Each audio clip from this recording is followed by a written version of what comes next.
नमस्कार। मैं अशोक जरोटी। सभी भाइयों का स्वागत है। ममता की पार्टी में बगावत। ममता के हाथ से निकल गई टीएमसी। करीब 60 एमएलए बागी हैं और कई सांसदों ने भी विरोध करना शुरू कर दिया है। आज का वीडियो बहुत अच्छा है, आखिर तक देखना। और टीएमसी टूट के कगार पे है। वीडियो को भाई ज्यादा से ज्यादा भाइयों को शेयर करना। और जिस भाई ने चैनल सब्सक्राइब नहीं कर रखा, कृपा भाई चैनल को सब्सक्राइब भी करना और इस वीडियो को भाई हाइप जरूर करना। ममता बनर्जी की पार्टी में जो विरोध शुरू हो गया, जो विद्रोह हो गया, और 60 के करीब एमएलए ना तो धरनों में आते, ना प्रदर्शनों में आते, ना मीटिंगों में आते। उन्होंने विरोध करना शुरू कर दिया ममता के खिलाफ और ममता के जो भतीजे है ना अभिषेक बनर्जी के खिलाफ। ये जो हालात हुए ना दोस्तों, इसके पीछे क्या कारण है, इसकी जिम्मेदार कौन है? इसकी जिम्मेदार है ममता बनर्जी खुद और उसके जो भतीजे है ना अभिषेक बनर्जी, जो पार्टी अरस से फरस पे आ गई है और लोगों ने विरोध करना शुरू कर दिया। जिस तरह से करतूते कर रहे थे जब से सत्ता में थे और मशीनरी का दुरुपयोग कर रहे थे सत्ता के नशे में, ये उसका नतीजा है। राष्ट्रपति जाए उसका सम्मान नहीं करे, उसके प्रोग्राम को ठीक तरह से नहीं होने दे। प्रधानमंत्री जाए उसका सम्मान नहीं करे, उसके प्रोग्राम को ठीक तरह से होने से। देश का गृह मंत्री जाए उनका सम्मान ना करे, उनके प्रोग्राम को ठीक तरह से ना होने दे। यानी कि गृह मंत्री प्रधानमंत्री ने अपना हेलीकॉप्टर उतारने के लिए भी हाई कोर्ट की शरण लेनी पड़ी थी। ये और क्या था? ये था सत्ता, सत्ता का नशा, सत्ता के में जो घमंड में चूर थे ना। ये जो चुनाव के नतीजे है, ये उन करतूतों का फल है। यहाँ पे एक बात और बता दूंगा।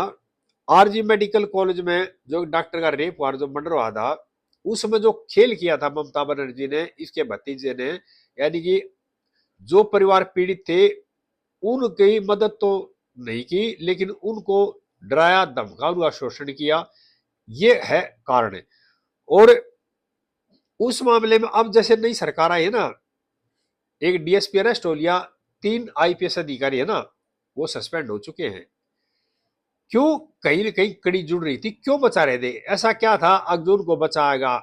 लेकिन क्या था, सत्ता के खेल में जो गोलमाल हो रहा था ना, उसकी सच्चाई अब सामने आएगी।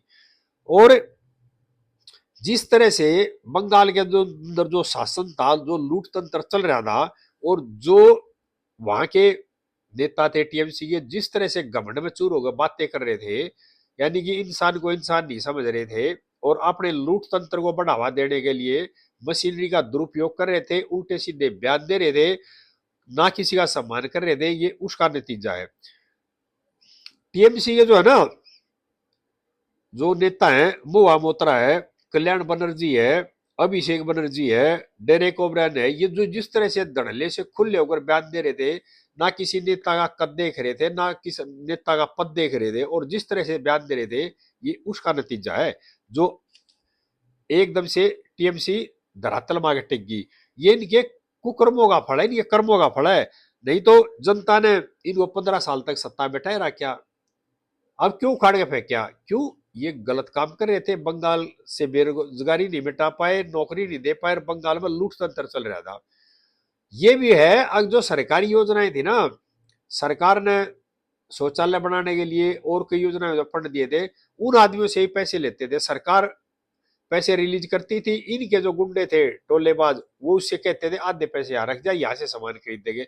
इस तरह का तंत्र चला रहे थे। और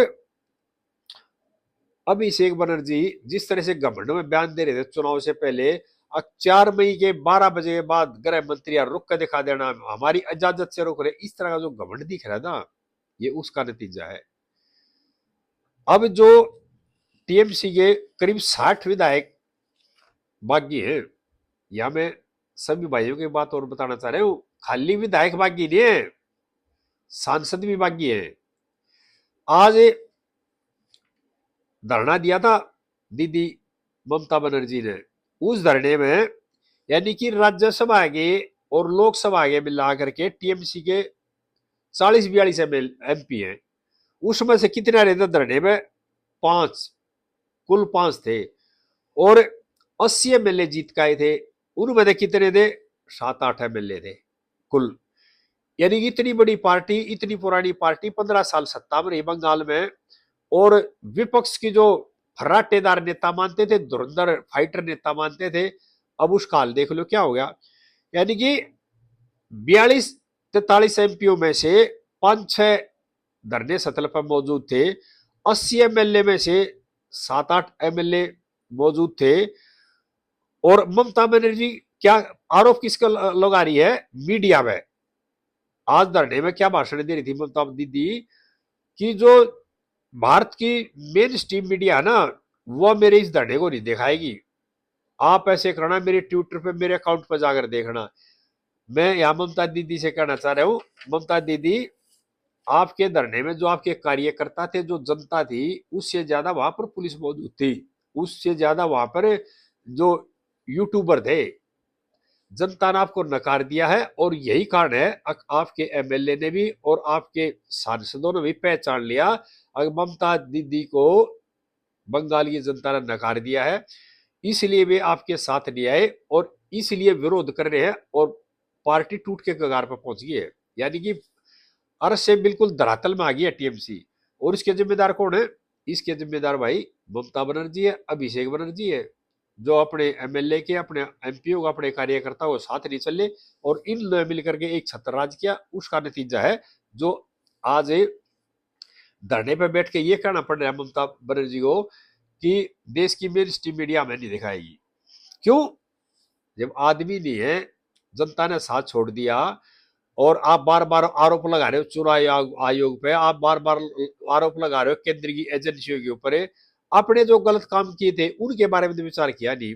आपने आरोप लगाया ईडी पे, सीबीआई पे, एनआईए पे, यानी कि केंद्र की जो जांच एजेंसियां थी उनके ऊपर आरोप लगा। और देश की और बंगाली जनता देख लिया, और बंगाली जनता ने बिल्कुल सही फैसला कर दिया, आपको सत्ता से उखाड़ गए, नीचे बैठा दिया। एक और बता रहा हूं मैं भाइयों को, जो विद्रोही गुट है ना, उन्होंने गुप्त मीटिंग भी की है और विधानसभा स्पीकर को चिट्ठी भी लिख के दे दी है। अभी हमारे को भी सुना जाए। ममता ये कह रहे ना मेरे 80 एमएलए हैं, नहीं नहीं, हमारे को भी सुना जाए, हमारा भी गुट एक अलग है। और हालात ये हो रहे हैं, जिस तरह से महाराष्ट्र में शिवसेना के हुए थे और एनसीपी के हुए थे, ये हालात हो गए टीएमसी में। और ममता बनर्जी को एक तरह से पार्टी ने नकार दिया है। जब यानी कि करीब 60 के करीब एमएलए ने चिट्ठी लिख दी स्पीकर को, अभी हमारे को सुना जाए, तो इसका मतलब हालात टीएमसी के ठीक नहीं है। और जो हालात महाराष्ट्र में एनसीपी के हुए थे और जो हालात शिवसेना के हुए थे, वही 2-4 दिन के अंदर टीएमसी में होने वाले हैं। ये जो बागी गुट है ना, ये बीजेपी में शामिल होना चाह रहा था, लेकिन बीजेपी ने लेने से मना कर दिया। और नहीं लेंगे, ये देखें में कौन कौन आदमी गलत है, कौन ठीक है। अब इन्होंने क्या कर दिया, अपना वही जैसे महाराष्ट्र में रास्ता चुना था, शिवसेना तोड़ी, एनसीपी तोड़ी, वही इस गुट का जो लीडर है चुन रहा है। और ये देख लो, जो लोग घर से बाहर नहीं निकलते, उनके जो नीचे काम करने वाले हैं, वो ट्वीट करते हैं, उनको बताते हैं ये ट्वीट कर दिए, वो ट्वीट कर दिए, ये इस तरह राजनीति करना चाह रहे हैं। वो जमाना चला गया है। देश की जनता बहुत समझदार होगी। ये जो ड्रामाबाजी करते हैं ना, जो झूठ बोलते हैं, लोगों को गुमराह करते हैं, वो देश की जनता बहुत अच्छी तरह से समझने लगी है अभी। जिस तरह से आज धरना था, उसमें जो कुणाल घोष थे, उन्होंने ड्रामा करा। कल्याण बनर्जी के पीछे देखने थप्पड़ मार दिया, तो उसमें ड्रामा कर दिया, मेरा सिर फोड़ दिया है, पट्टी बांध ली, रुमाल बांध लिया। जब उनका पट्टी खुलवाई तो वहां ब्लड भी नहीं निकल रहा था। यानी कि, और मीडिया ने उसको पकड़ लिया, कैमरों ने, कैमरों में लगा भी कहीं को पीछे से किसी ने ऐसे थप्पड़ मार दिया था, उसी में लेट कर ड्रामा कर दिया, मर गया, मेरा सिर फोड़ दिया, ये कर दिया। यानी ये चाह रहे थे पब्लिक की सिंपैथी। आज धरने पे ड्रामा कर रहे थे टीएमसी के नेता, और भाई ममता दीदी ऐसे पंखे से हवा झेल रही थी। किस लिए झेल रही थी, हवा कर रही थी कि जनता फिर दोबारा मेरे से जुड़ जाए, जनता ये सोचे भाई ममता दीदी तो बहुत ही अच्छी है, बहुत ही मददगार है। ये मैसेज देना चाह रही थी जनता को। लेकिन देश की जनता, बंगाली जनता बहुत ज्यादा समझदार हो चुकी है। और जो 15 साल का कुशासन देखा ना, और जो मशीनरी का दुरुपयोग देखा, उसके बारे में वहां की जो जनता है ना बहुत अच्छी तरह जान चुकी है। और यही कारण था कि आखिर तक भी किसी को ये नहीं भनक लगी अभी ममता का इस तरह इतना बुरा हाल होगा इलेक्शन में। ममता को और अभी से कोई घमंड था अगर हम जीतेंगे, लेकिन जनता ने एक ठान रखी थी अगर ममता को अब की बार उखाड़ के बाहर फेंकना सत्ता से, और वो कर दिया। लोकतंत्र में जनता सर्वोपरि होती है, लेकिन क्या हुआ जब ये सत्ता में बैठ जाते हैं ना कुछ लोभी और लालची लोग जो स्वार्थी लोग हैं, वो करते हैं शोषण जनता का। लेकिन जनता भी सही समय पर सही जवाब देती है। अब कह तो रहे हैं अभी बीजेपी तानाशाह है, प्रधानमंत्री ये करते हैं, सरकार के अंदर गलत इस्तेमाल करती है एजेंसियों का। लेकिन जो सरकार में बैठे हुए लोग हैं, सरकार के जो मुखिया है ना, उनमें ना तो पारिवारिक स्वार्थ है, ना उन्होंने अपने परिवार किसी सदस्य को आगे बढ़ा, ना को भ्रष्टाचार का इस तरह काम किया, ना को गलत काम किया। देश की जनता का साथ दे रही है, देश की जनता समझती है अब भाई हमारे जो प्रधानमंत्री है वो देश के विकास के लिए काम कर रहे हैं, देश के लोगों के लिए काम कर रहे हैं, और देश के आम सभी परिवारों का अपना परिवार मान के चल रहे हैं, और सबका साथ सबका विकास का नारा लेकर आगे बढ़ रहे हैं। लेकिन इन जो परिवारवादी पार्टियों ने क्या करा, अपना विकास, अपने परिवार का विकास, अपने रिश्तेदारों का विकास, इस बात को जनता ने पकड़ लिया और ठा करके एक तरफ फेंक दिया ममता की पार्टी को। मैं यहाँ एक बात और बताना चाह रहा हूं, अभी जैसे कर्म करोगे ना उसका फल भुगतना पड़ेगा।